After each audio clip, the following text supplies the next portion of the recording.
Saudariku, satu tim Jakarta Pertamina Enduro memastikan nasib mereka usai pekan ke-6 untuk berlaga di fase final for Proliga 2024.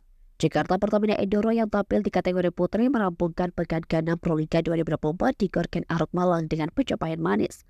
Bagaimana tidak, tim yang dilatih oleh Eko Waluyo tersebut sukses menyapu dua laga pekan ke-6 ini dengan kemenangan. Di laga pertama, Jakarta Pertamina Enduro membukukan kemenangan sempurna 3-0 tatkala berjumpa Gresik Petrokimia. Tim yang sempat diperkuat oleh Giovanni Milana atau Gia tersebut menutup pekan ke-6 pada hari ini Minggu 16 Juni 2024 dengan hasil serupa. Hadi Budiarti dan kolega mantap menggulung Jakarta Living Mandiri yang notabene tim debutan juga melalui straight set. Dengan dua kemenangan yang ditorehkan, Jakarta Pertamina Enduro berhasil memastikan diri meraih tiket ke babak final four. Dalam update klasemen sementara Proliga 2024, Pertamina Enduro kini membukukan total 7 kemenangan dengan 21 poin.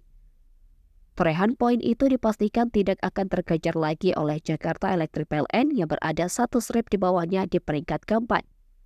Tim yang diperkuat oleh Yola Yuliana masih harus berjuang di pekan terakhir lantaran baru membukukan 14 poin.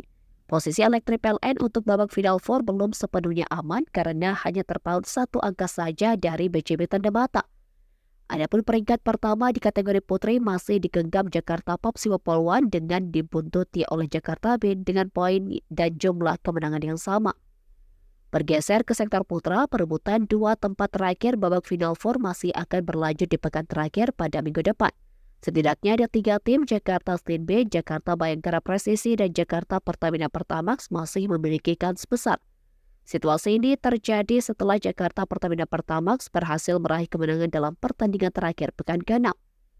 Tim yang dilatih oleh Indra Wahyudi Harahap tersebut mengalahkan Palembang Bang Sumsel Bubble di pertandingan yang menentukan.